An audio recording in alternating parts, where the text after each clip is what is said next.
What's up, everyone? Art Morrison III here. Kate McCready. Another episode of the Daily Dollar Podcast. This is episode 16 of season 2, and we're pumped for this next question because it is what I call an alley-oop. The question is, why private equity real estate? Go for it. This is This is my lane. This is your big moment. Don't gas it. You love private equity. So. Yeah, private equity is one of my favorite words. It's his favorite word. When he figured out that word, it was like, that's what we do. That's what we do.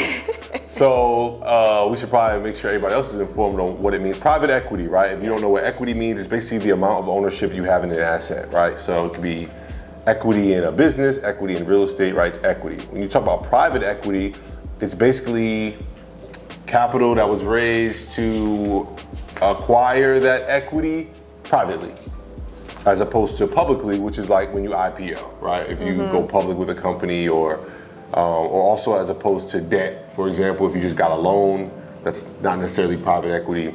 So for those of you who don't know, we are the owners of the sponsor of this podcast, United Home Relief, which is a company I started in 2019.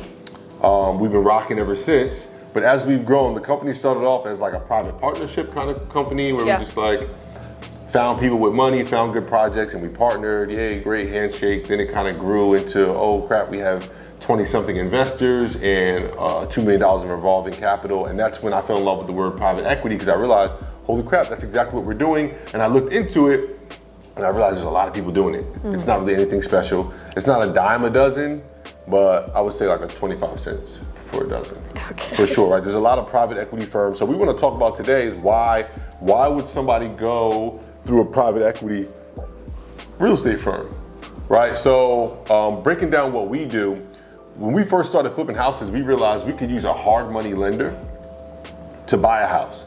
They're gonna give us like 90% of the money to buy it. We only gotta put 10% down. Now, if you're buying a $500,000 house, or easy number, let's say $200,000 house, 10% of that is $20,000. So you need $20,000 to buy that house. But then they're like, oh, well, how do you fund the construction? Which is everybody's concern. Where do you get the money from? Well, because house flipping is also a dime a dozen, these hard money lenders will give you 100% of the construction. Literally give it to you. They're gonna charge interest, but they'll lend it to you, no problem.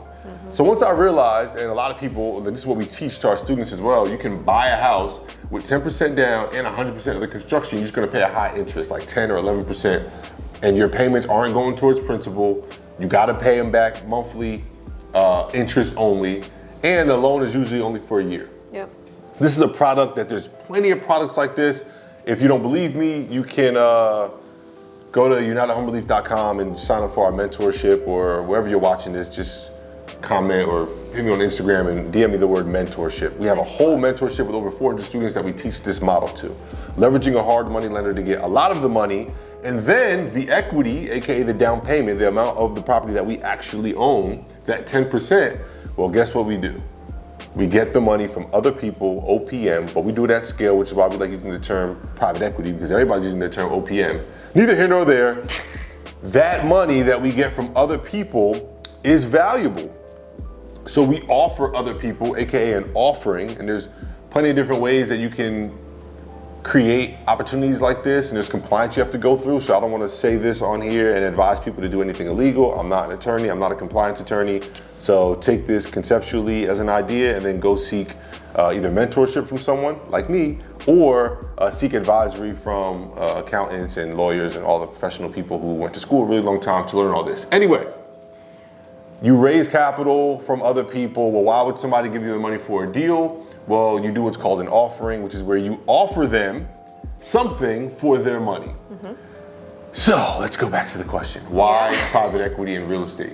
I told you guys, he's so excited about it. Well, I like explaining it to people because people don't, like, I'm 32, you're 29, and we run this business. When you hear the word private equity, you literally picture like an older white male when you hear the word private equity. And our whole purpose of launching this, it's in our business plan, was to break through that, right? Millennial owned, young, woman, black, right? So, stop cutting me off because I'm just gonna digress more because I love this topic. My point is, why would you, if you're an investor, invest in private equity real estate instead of just doing it yourself? I'll let you answer that first. Because, I mean, 9 times out of 10, you're not going to do it yourself. You don't know how to do it. You don't have the network to do it. And yeah. I mean, that's answer number one. You Yeah. don't know how to do it. So if I can give Art and Kate at United Home Relief some money and if I can give it to them in the form of debt and make 10, 15, 20% on my money, dope. If I can give it to them in the form of profit splits or equity shares, right? And get 50% of their profits for doing nothing but putting my money in and then sitting just like I am right now in this podcast. Yeah. That's a win, right? So Yeah. private equity's job is to create an offering that's a win for the investor or the partner.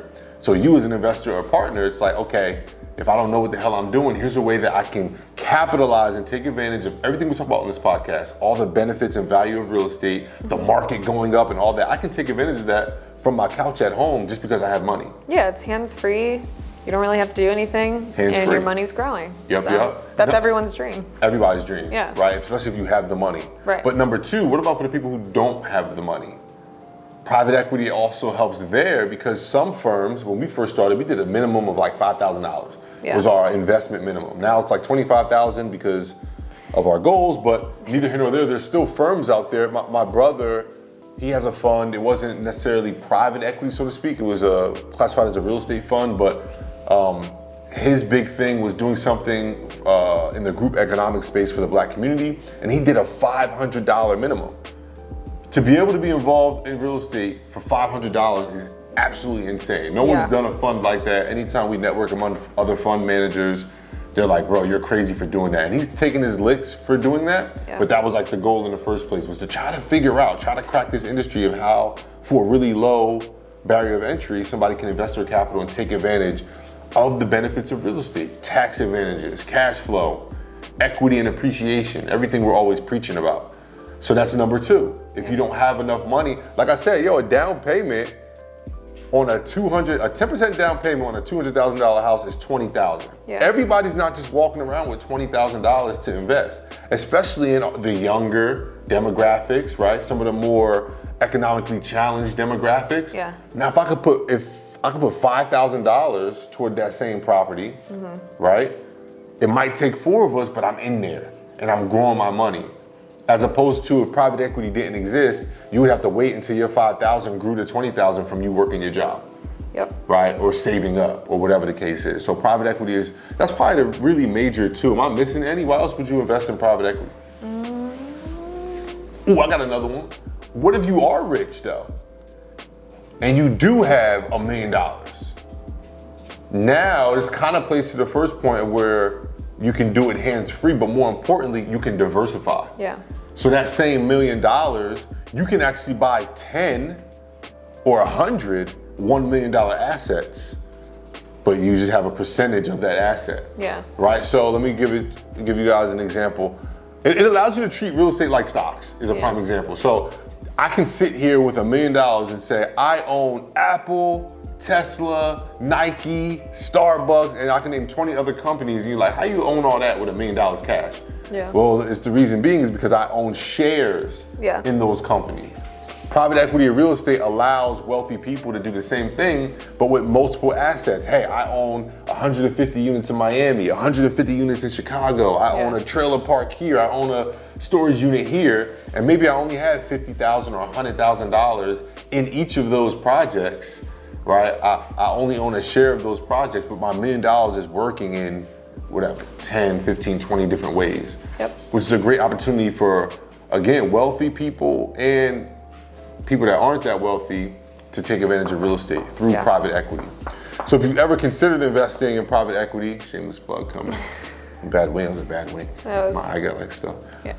Shameless plug coming. No, really, all jokes aside, if you've ever considered investing in private equity, you want to invest in a young couple that are really dedicated to providing everything that we just said on this episode at a extreme product level, meaning like the ultimate customer experience, and really change the game of merging education, right? Educating people on what private equity even is, as well as executing real estate deals at a high level and allowing as many people of all shapes, sizes, colors, ages, demographics to get involved.